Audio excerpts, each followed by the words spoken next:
Thomas Chun stood at the window of his Beverly Hills estate, watching the morning sun paint shadows across the immaculate lawn.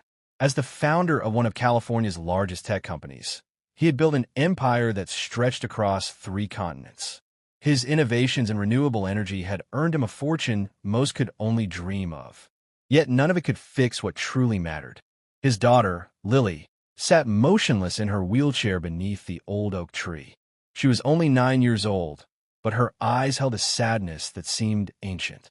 The accident had happened 14 months ago, a rainy evening, a distracted driver, a moment that changed everything.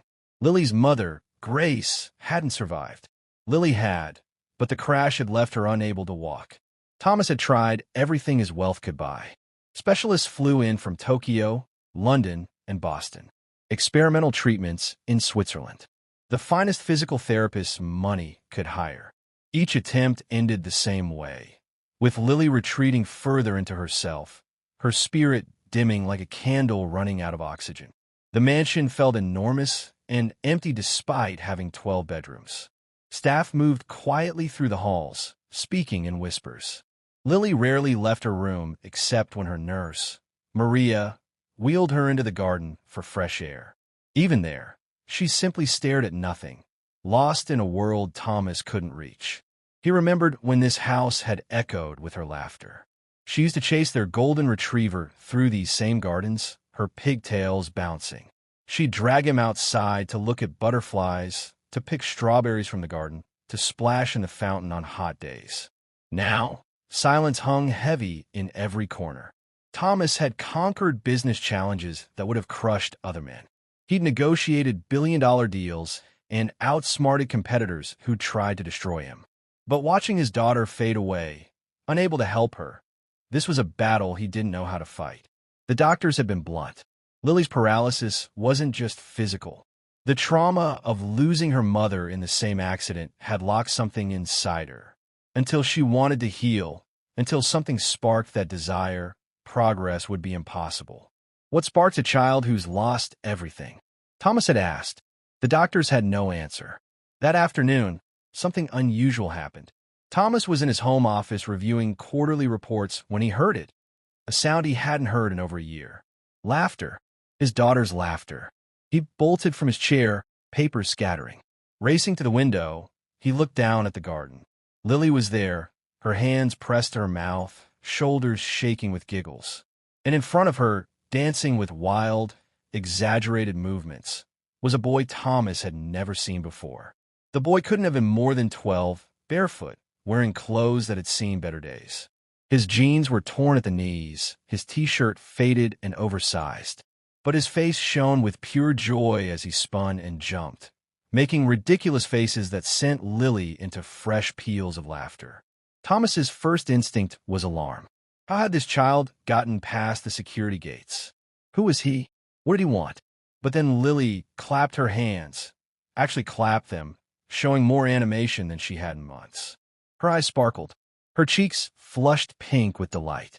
Thomas stood frozen, torn between the urge to protect his daughter and the desperate hope of preserving this miraculous moment. For 5 full minutes, he watched the strange boy perform, and for 5 full minutes, his daughter was alive again. When the boy finally stopped, breathing hard, Lily reached out her hand. "Don't go," she said, the first words Thomas had heard her speak with real emotion since the accident. The boy glanced toward the house, suddenly nervous. "I should," he said. "I wasn't supposed to come in. I saw you through the fence yesterday, and you looked so sad. I thought maybe—" "Please stay," Lily insisted. "Just a little longer." Thomas made a decision.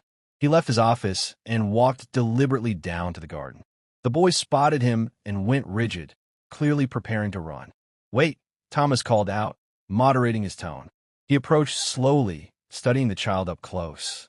Beneath the dirt and worn clothing, he saw intelligent eyes and a gentle expression. "What's your name?" "Marco, sir," the boy answered quietly. "Marco, why did you come into my property?" The boy swallowed hard. "I didn't mean any harm, sir.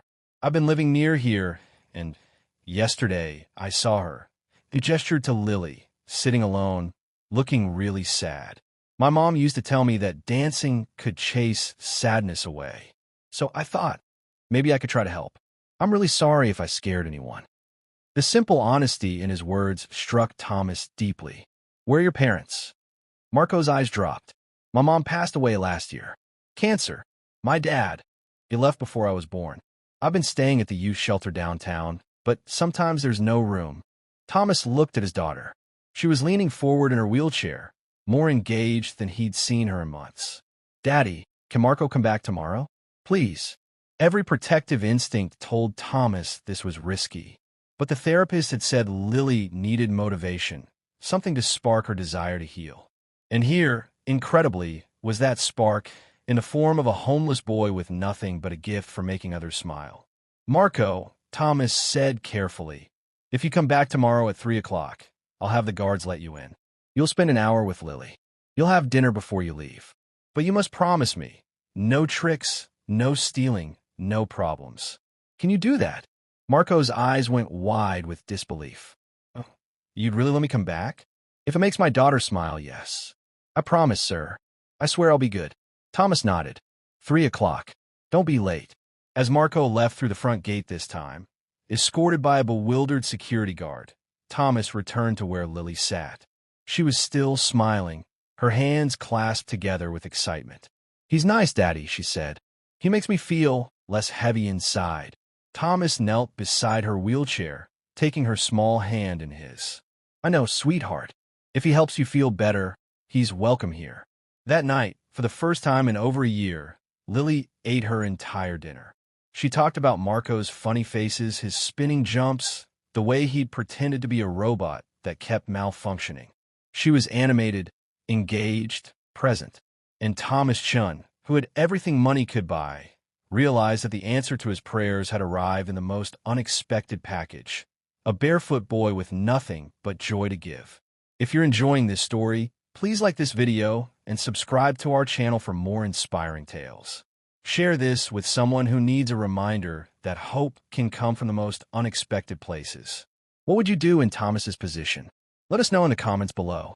Marco arrived the next day at exactly 2:55 p.m., freshly scrubbed but wearing the same worn clothes. The security guard who'd been briefed by Thomas waved him through with a curious smile. "You're the dancing kid," the guard said. "Mr. Chin's been watching the clock all afternoon." Marco's stomach fluttered with nerves. He'd barely slept the night before, worried this was all some dream. He'd spent the morning at the public library, trying to think of new routines that would make Lily laugh. When you had no toys, no television, no distractions, your imagination became your most valuable possession. Lily was already waiting in the garden, positioned near the fountain. When she spotted Marco, her whole face lit up. "You came. I promised, didn't I?" Marco grinned. "Ready for today's performance?" Yes. He started with what he called his broken marionette dance, moving his limbs in jerky, disconnected motions, as if invisible strings were yanking him in different directions. Lily laughed immediately, the sound cascading across the garden like music. From an upstairs window, Thomas watched. He'd cleared his afternoon schedule, something he never did, unable to concentrate on business when this small miracle was unfolding below. Marco performed for 40 minutes, inventing new characters on the spot. He became a confused penguin trying to fly, a slow-motion superhero, a malfunctioning robot, Lily's favorite, and a dancer who kept forgetting which foot to use. Each routine was sillier than the last, and each pulled more laughter from Lily. But something else was happening too. As Marco danced, Lily began moving. At first, it was just her hands clapping along. Then her shoulders started swaying. Her head bobbed to rhythms only she could hear. Small movements, but movements nonetheless. "Try this," Marco called out, doing a simple hand wave. Lily raised her right arm, copying him. The motion was stiff, but it was deliberate. "Perfect," Marco cheered. "Now the other one." Her left arm rose more slowly, shaking with effort, but it rose. Thomas gripped the windowsill, his heart hammering. Her physical therapist had spent months trying to get Lily to do voluntary movements like that, with minimal success. Yet here she was, motivated by nothing more than a game with a street kid. As the weeks passed, Marco's visits became the cornerstone of Lily's days. Thomas made it official, 3 to 6 p.m. every afternoon. Marco would arrive, they'd play in the garden, and he'd stay for dinner afterward. Maria, the nurse, noticed changes she'd been hoping for. Lily was eating better, sleeping more soundly, asking to do her physical therapy exercises. She wants to be stronger so she can play with Marco better, Maria told Thomas one evening. She told me she's tired of just sitting while he does all the fun stuff. Thomas made sure Marco was well cared for. New clothes appeared, casual wear that fit properly. He arranged for Marco to shower in the pool house before each visit. Nutritious meals were served at dinner, and Thomas noticed the boy was starting to fill out, losing the gaunt look of someone who'd missed too many meals. But Thomas was careful never to make Marco feel like charity. He framed everything as practical. You'll need clothes that move well for dancing, he'd say, or can't perform on an empty stomach. He recognized pride in the boy and respected it. One afternoon in the third week, something remarkable happened. Marco was teaching Lily a simple clapping game, standing beside her wheelchair. On impulse, he said, "Want to try standing while we play?" Thomas, who'd been approaching with refreshments, froze. Lily bit her lip, considering. "I don't know if I can." "That's okay," Marco said easily. "We could try for just 1 second. I'll hold your hands. If your legs get tired, you just sit back down. No pressure." Thomas wanted to intervene, to protect his daughter from potential failure and disappointment. But something made him stay silent. Lily placed her hands in Marco's. She took a deep breath, her face scrunching with concentration. Slowly, shakily, she pushed with her arms against the wheelchair's armrests. Her legs trembled violently. "You've got this," Marco said softly. "I'm right here." And then, miracle of miracles, Lily was standing. Her knees locked, her whole body shaking like a leaf in a storm, but she was upright, bearing her own weight. "I'm standing," she gasped. "Marco, I'm actually standing." "You're doing it," he shouted, joy exploding across his face. "You're amazing." She held it for 5 seconds before her strength gave out and she dropped back into the chair. But instead of tears, she laughed, loud, triumphant laughter. Thomas set down the tray he'd been carrying, not trusting his hands. He walked over on legs that felt unsteady and knelt beside his daughter. Tears streamed down his face, and he didn't bother hiding them. "Lily," he whispered, "I'm so proud of you." She threw her arms around his neck. "Did you see, Daddy?" I stood up. "I saw, sweetheart. You were magnificent." That evening, after Marco had gone back to the shelter, Thomas sat in his study, overwhelmed by emotions he couldn't name. For months, he'd been trapped in grief and helplessness, watching his daughter slip away. He'd thrown money at the problem, hired experts, sought cutting-edge treatments. Nothing had worked.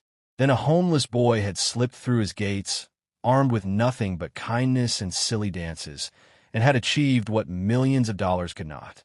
Thomas picked up his phone and made a call to his lawyer. "Daniel, I need you to research something for me. What would it take to become a foster parent? And potentially, down the line, to adopt?" The lawyer was silent for a moment. "Thomas, is this about that boy I've been hearing about from your staff?" "His name is Marco. And yes, it's about him. Let me look into it. I'll have preliminary information for you by tomorrow." After hanging up, Thomas walked to Lily's room. She was already in bed, but still awake, staring at the ceiling with a small smile. "Can't sleep?" he asked, sitting on the edge of her bed. "I'm too excited," she admitted. "Daddy, my legs held me up today. They actually worked." "They did, and they'll get stronger every day." She was quiet for a moment. Then, "Marco doesn't have a family, does he?" Thomas chose his words carefully. "No, sweetheart, he doesn't. That's sad. Everyone should have a family." She looked at her father with eyes far too wise for a 9-year-old. "Could we be his family?" Thomas felt his throat tighten. "Would you like that?" "More than anything. He makes everything better. Not just for me, for you too, Daddy." "You smile now. You didn't smile before." She was right. Thomas hadn't realized how his own grief had hardened him until joy started cracking through. "Let me work on it," he promised. "These things take time, but let me see what I can do." Lily threw her arms around him. "Thank you, Daddy." As he turned off her light and left her room, Thomas made a silent vow. He would move heaven and earth to make this happen. Marco had given his daughter back her hope, her laughter, her will to heal. The least Thomas could do was give Marco something he'd never had, a real home. The transformation didn't happen overnight, but it was undeniable. By the end of the second month, Lily was standing for 30-second intervals. By the third month, she was taking small, supported steps with Marco on one side and Maria on the other. Her physical therapist, Dr. Patel, was astounded.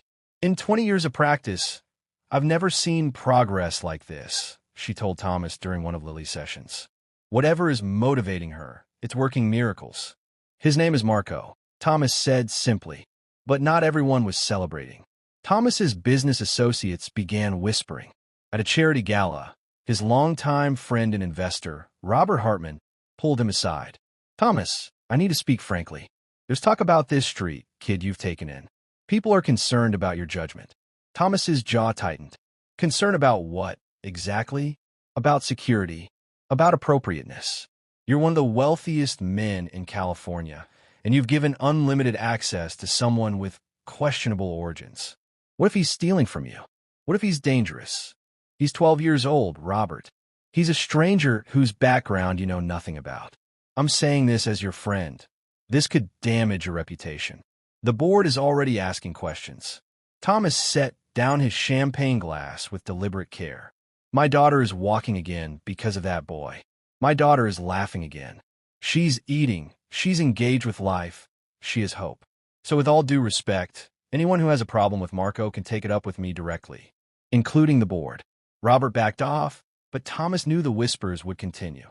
In their world, reputation was currency, and unconventional choices were viewed with suspicion. He didn't care. For the first time in his life, something mattered more than business. The real crisis came on a rainy afternoon in November. Marco arrived for his daily visit, looking troubled. He was quieter than usual, his dancing half-hearted. Lily noticed immediately. "What's wrong?" "Nothing," Marco said, forcing a smile. "Just tired." But he couldn't hide it from Thomas, who'd become adept at reading the boy's moods. After the session, Thomas asked Marco to stay for a moment in the study. "Something's bothering you," Thomas said. It wasn't a question. Marco's shoulders slumped. "The shelter is closing. Budget cuts. They told us this morning we have until the end of the month, and then we need to find somewhere else." "Where will you go?" "I don't know. Maybe the shelter across town, but it's usually full. There's a church that sometimes lets kids sleep in the basement. Or I can go back to—" He trailed off. "Back to the streets," Thomas finished quietly. Marco nodded, not meeting his eyes. "I'm sorry. I know it might affect when I can come see Lily. I'll try to make it work, but if I'm far away—" "Marco!" Thomas waited until the boy looked at him. "What if you didn't have to go anywhere?" Confusion flickered across Marco's face. "What do you mean?" "I've been speaking with lawyers. The foster care process is complex, but my attorney is expediting everything. With the shelter closing, there's actually grounds for emergency placement." Thomas took a breath. "I'm asking if you consider living here. Officially, as part of our family." Marco stared at him, frozen. "You want me to live here? Like permanently?" "I want to foster you, with the intention of adoption if you're open to it. You'd have your own room, go to a good school, have stability. And more importantly, Lily would have the brother she talks about constantly." "Brother?" Marco's voice cracked. "She already thinks of you that way. So do I, if I'm honest." Thomas's usual business composure crumbled. "Marco, you gave me my daughter back. You gave us both a reason to hope again. If you'll let us, we'd like to give you a family." The boy's eyes filled with tears. "I don't understand. Why would you do this for someone like me?" "Someone like you?" "Marco, you're one of the best people I've ever met. You have more genuine kindness in your little finger than most adults have in their entire body. Any family would be lucky to have you." Marco broke down, crying the tears of a child who'd been holding everything together for too long. Thomas crossed the room and pulled him into a hug, letting the boy sob against his shoulder. "I'm scared," Marco whispered. "What if I mess it up? What if I'm not good enough?" "You're already good enough. You've always been good enough." That evening, Thomas called a family meeting, just him, Lily, and Marco. They sat in the living room with hot chocolate, and Thomas explained his proposal properly. Lily's response was to launch herself out of her wheelchair, She could manage short distances now and wrap both arms around Marco. Say yes. Please say yes. We need you here. Marco looked between them. These two people who'd somehow become his entire world. Are you really sure? I mean, I don't know how to be part of family. I might do everything wrong. None of us know what we're doing, Thomas admitted. I'm figuring out how to be a single parent. Lily's learning how to walk again. We're all just trying our best. But we're better together than apart. Marco wiped his eyes. Okay, yes, I want to stay. The legal process moved faster than usual thanks to Thomas's resources and the urgency of Marco's situation. Within 3 weeks, Marco was officially a foster child in the Chin household. He moved into the bedroom next to Lily's, a space that had been a guest room but was transformed into a 12-year-old boy's dream, complete with art supplies, books, and a sound system for his beloved music. The first night Marco spent in his new room, he couldn't sleep. He kept expecting someone to tell him it was all a mistake, that he had to leave. Around midnight, there was a soft knock on his door. Can't sleep either? It was Thomas, wearing a robe and looking tired but content. It doesn't feel real yet, Marco admitted. Thomas sat on the edge of the bed. It's real. And Marco, you don't have to earn your place here. You're not here because you're useful or because you help Lily. You're here because you belong. Do you understand? Marco nodded, though Thomas could see the boy was still processing. I never had a father, Marco said quietly. I don't really know what that looks like. I never had a son, Thomas replied. How about we figure it out together? Over the following weeks, they settled into new rhythms. Marco started at the same private school Lily attended, initially nervous but quickly making friends with his natural charm. Lily continued her physical therapy, now motivated by wanting to race Marco to the car or beat him to the breakfast table. Thomas rearranged his work schedule to be home for dinners, family game nights, and weekend outings. The mansion that had echoed with grief and silence now rang with laughter, playful arguments about whose turn it was to choose the movie, and the thundering footsteps of children running through halls that had been too quiet for too long. Not everyone approved. Some of Thomas's social circle pulled away, uncomfortable with his unconventional choice. A few board members pushed for his removal as CEO, citing concerns about his judgment. Thomas weathered it all with a calm he'd never possessed before. At one contentious board meeting, he addressed the room directly. 2 years ago, I was the wealthiest man in this room, and the most miserable. I had everything money could buy and nothing that actually mattered. Today, I'm still wealthy in dollars, but I'm also rich in ways I never was before. I have a daughter who's walking again. I have a son who reminds me every day what resilience looks like. I have a family. If that makes me unfit to lead this company, then perhaps you need a different kind of leader. The room was silent. Then Margaret Torres, the longest-serving board member, began to clap. Others joined. The motion to remove him failed spectacularly. One evening, 3 months after Marco's official placement, Thomas found both children in the garden. Lily was taking slow, careful steps without any support, while Marco hovered nearby, ready to catch her if she stumbled. She made it to the fountain, 15 feet from her wheelchair, and both kids cheered. Dad, did you see? Lily called out, using the word she'd recently started using instead of daddy. I saw, sweetheart. You're incredible. Marco looked up, grinning. She's going to be running marathons soon. Maybe we'll run one together, Lily said. As a family. Thomas felt his eyes sting. A year ago, he would have bet everything he owned that his daughter would never walk again. He would have been wrong. A family marathon, he said. I like the sound of that. As the sun set over Beverly Hills, Thomas Chun stood watching his children and realized that he'd finally learned what true wealth looked like.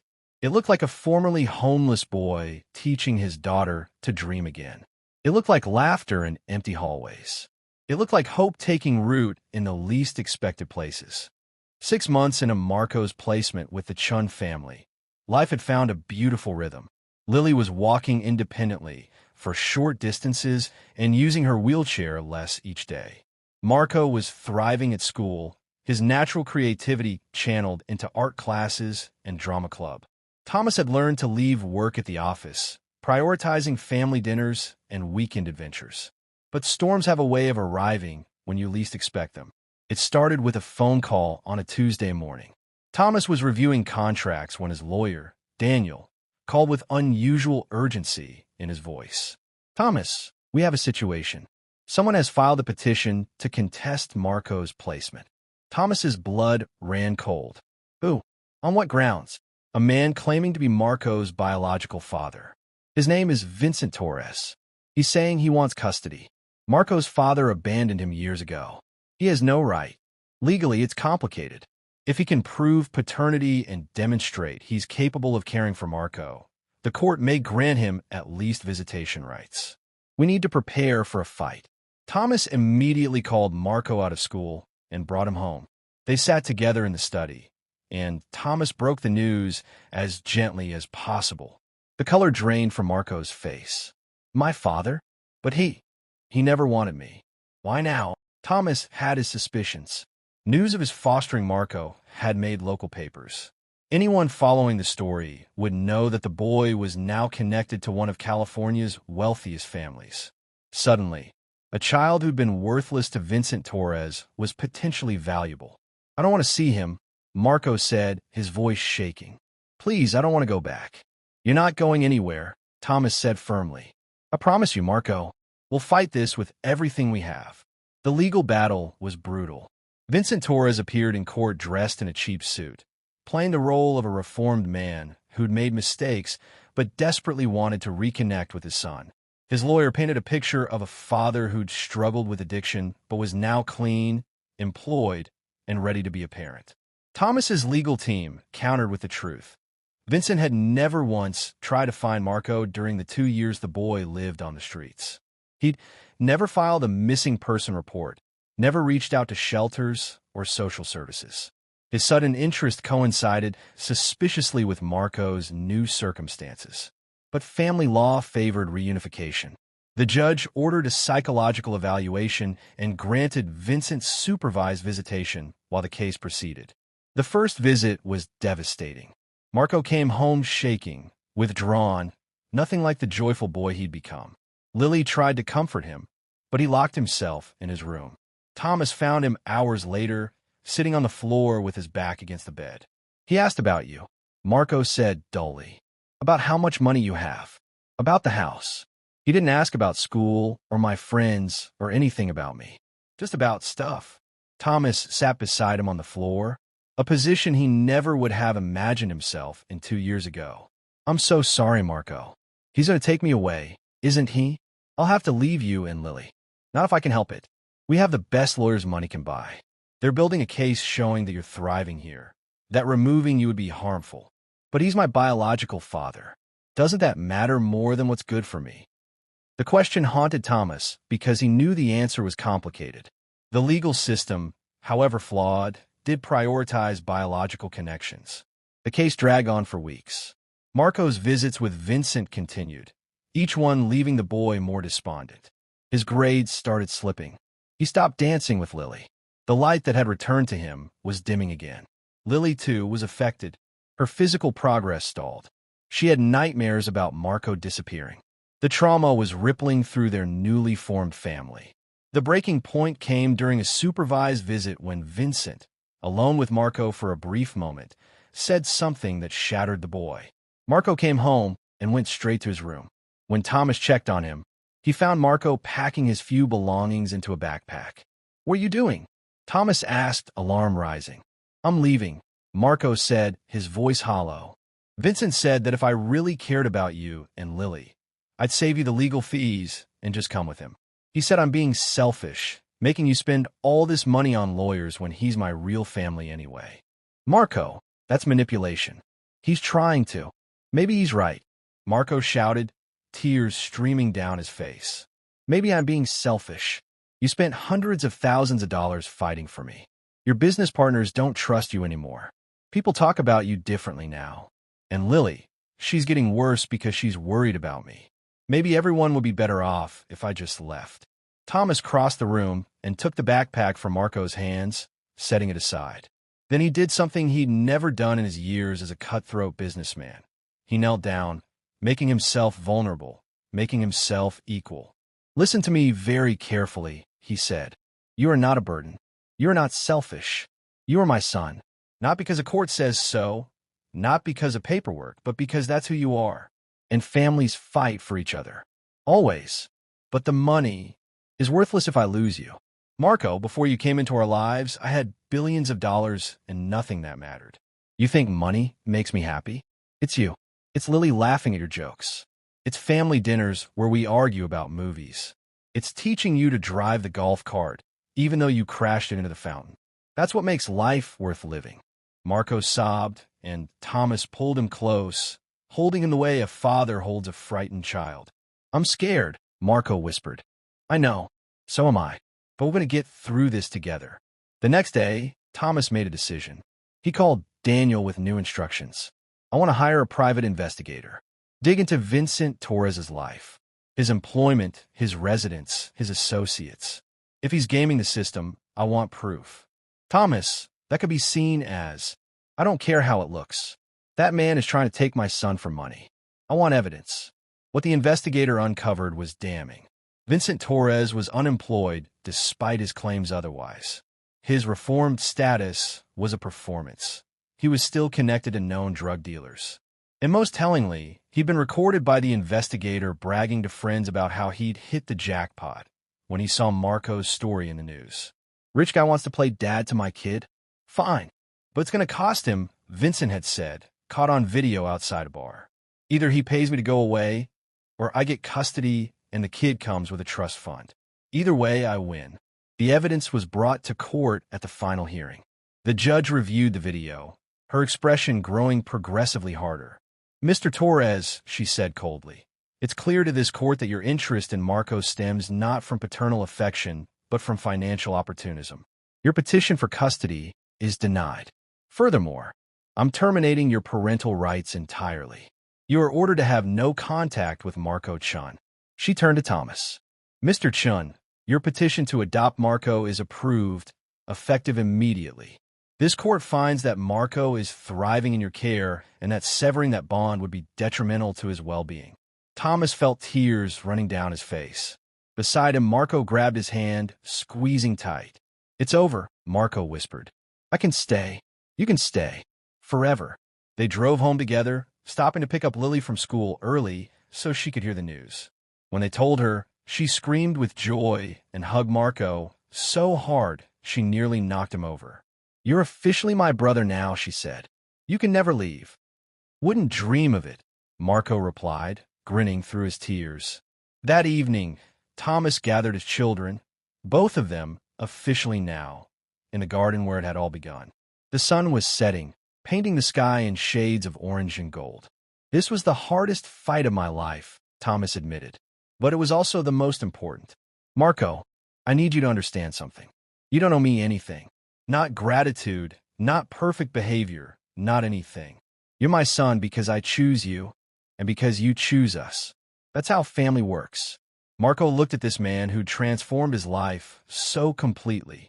I do choose you, and I do choose this family. I'm just really glad you chose me first. Best decision I ever made, Thomas said simply. They sat together as stars began to appear. Three people who'd been broken in different ways, but who'd found healing in each other. The legal battle had been exhausting, but it had also proven something important. Real family wasn't about biology or obligation. It was about showing up, fighting through the hard times, and choosing each other again and again. 1 year after the adoption was finalized, the Chin family gathered in the garden for a celebration. Not just any celebration. Lily's 10th birthday and the anniversary of the day Marco had first slipped through the fence. I can't believe it's been 2 years since I saw that sad girl in the wheelchair, Marco said, grinning at his sister. Hey, I wasn't sad. I was thoughtfully contemplative, Lily protested, laughing. You were sad, Thomas interjected with a smile. And I was desperate. Then this crazy kid showed up and changed everything. The garden was decorated with streamers and balloons. Friends from school ran around the lawn, something that would have been unthinkable 2 years ago when Lily couldn't bear to be around other children. Now she was the center of the action, racing between games with only a slight limp that her doctor said would continue to improve with time. But this party had a second purpose. Thomas had an announcement to make. one he'd been planning for months. As the afternoon sun began its descent, Thomas called everyone together.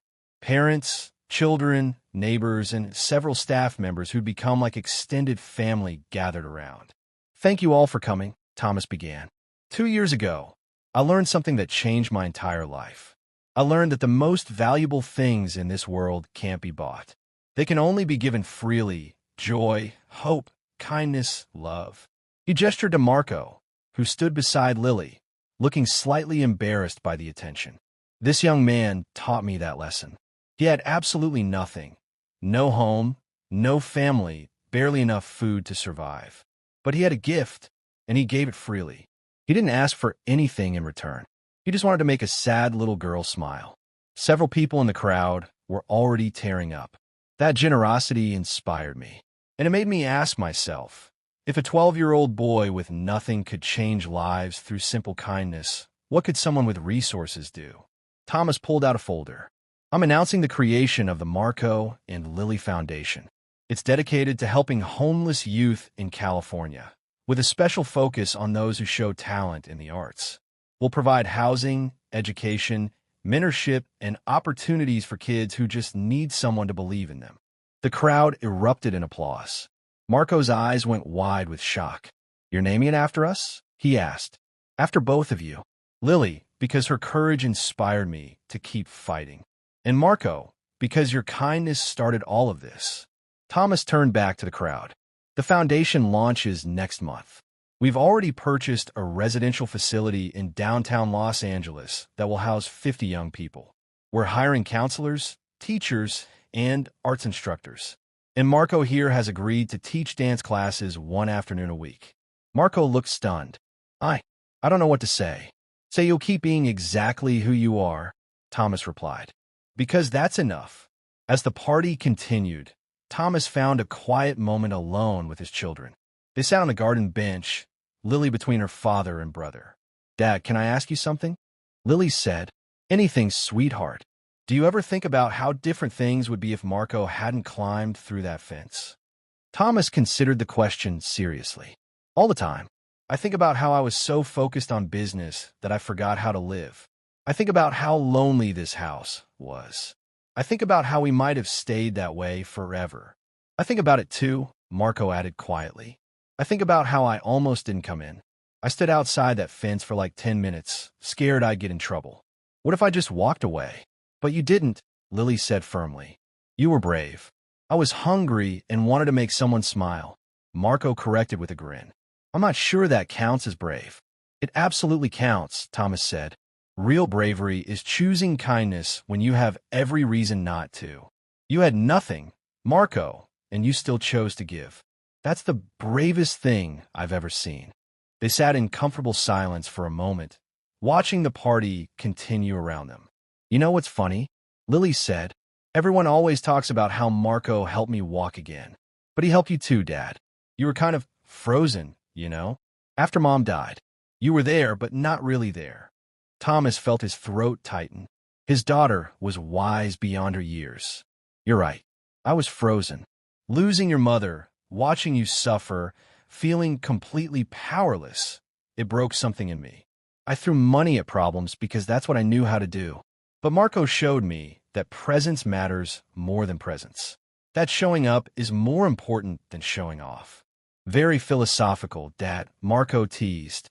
"You've been reading those self-help books again?" Thomas laughed, ruffling Marco's hair. "Smart Alec. I'm trying to have a moment here. Moments are overrated. Can we have cake instead?" As they headed back to the party, Thomas marveled at how completely his life had transformed. His business was still successful. More so, actually, because his renewed purpose had energized his work. But it was no longer his entire identity. He was a father first, and that role, the one he'd stumbled into through the most unexpected circumstances, had become the most important thing in his world. The foundation launched 6 weeks later with significant media attention. The story of the billionaire who adopted a homeless street performer and then created a charity in his honor captured public imagination. Thomas did dozens of interviews, always making sure Marco and Lily were credited as his inspiration. But the real impact happened quietly, away from cameras. The first group of young people moved into the foundation's residence. Teenagers who'd been sleeping in cars, under bridges, in shelters. Kids with talents in music, art, dance, theater, writing. Kids who just needed a chance. Marco kept his promise, teaching dance every Wednesday afternoon. At first, he was nervous. What if they're better than me? What if I can't actually teach? Just be yourself, Thomas advised. Share what dancing means to you. That's all anyone needs. The first class was magical. Marco taught 15 kids, ranging from 13 to 17. He started by telling his story, how he'd used dance to escape hunger, to feel alive, to connect with a sad girl in a garden. Then he invited them to show him what movement meant to them. What emerged wasn't formal choreography. It was raw, emotional, powerful expression. A 16-year-old girl named Sophia danced her experience of losing her mother to addiction. A 14-year-old boy named Jay moved through the pain of aging out of foster care. Each dancer told their story through movement. When Marco came home that evening, he was exhausted but glowing. How'd it go? Lily asked eagerly. It was incredible. They're all so talented, Lily. They've got stories to tell, and nobody's been listening. But now they have a stage. Over the following months, the foundation grew. Thomas hired staff members who'd experienced homelessness themselves, people who understood the challenges these kids faced. They created programs in music production, digital art, creative writing, and performing arts. They partnered with local schools and colleges to provide educational pathways. But more than programs or facilities, they provided something fundamental: belief. They told every young person who walked through their doors, "You matter. Your story deserves to be told. Your gifts are valuable. We see you." It was the same message Marco had implicitly given to Lily 2 years earlier when he danced in her garden. You're not invisible. You're worth my time. Your joy matters. One evening, 6 months after the foundation opened, Thomas received a call from the program director. "You need to see this," she said. Thomas drove to the facility with both kids. In the common room, the residents had created a mural covering an entire wall. It depicted a young boy dancing in front of a girl in a wheelchair, with the words, "When you give joy, you change the world," painted across the top. The kids designed and painted it themselves, the director explained. They said Marco and Lily's story reminds them that their circumstances don't define them, that they can be givers even when they have nothing. Marco stood staring at the mural, tears streaming down his face. "I was just trying to make one person smile. And that one smile became this," Thomas said, gesturing to the building full of young people who now had hope. Never underestimate the power of one act of kindness.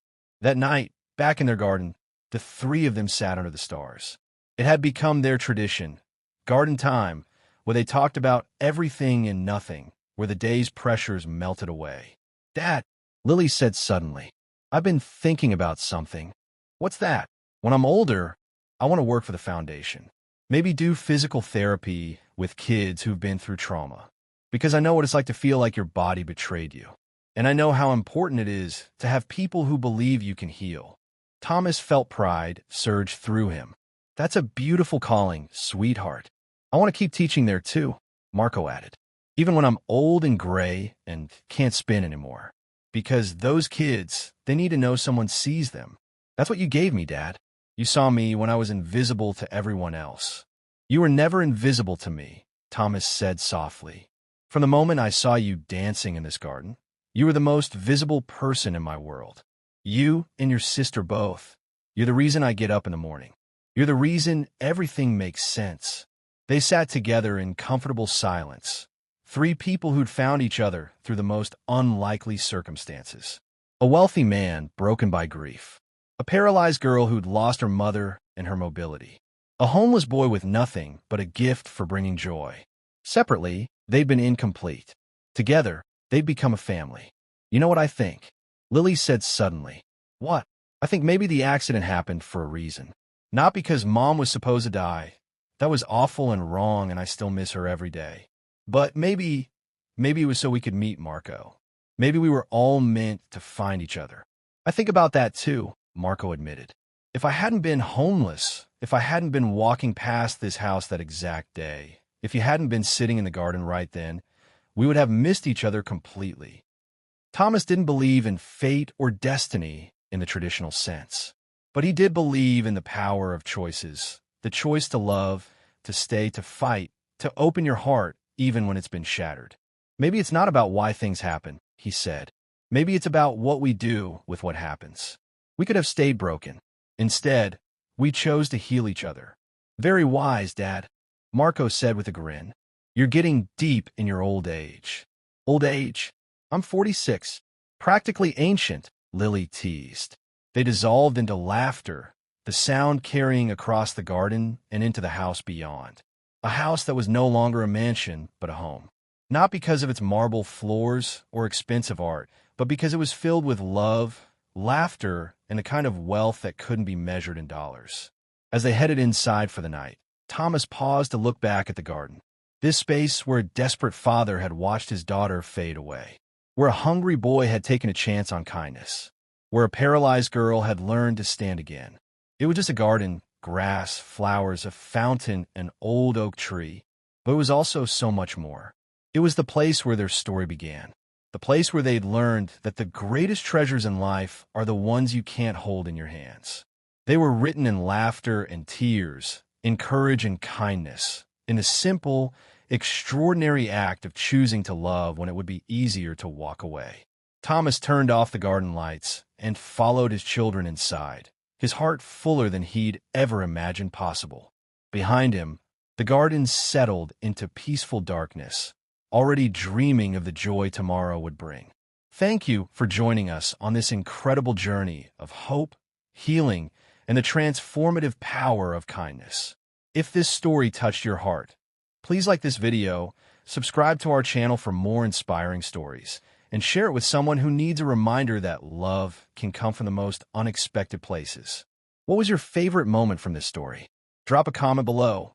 We read every single one. And remember, you don't need wealth to change someone's life. Sometimes all it takes is showing up with an open heart and a willingness to give joy freely. Until next time, keep believing in the power of kindness, keep choosing love, and keep watching for the next story that will move your soul. This is Folk Tales by Olivia, reminding you that the best stories are the ones that remind us who we really are. ***. The end.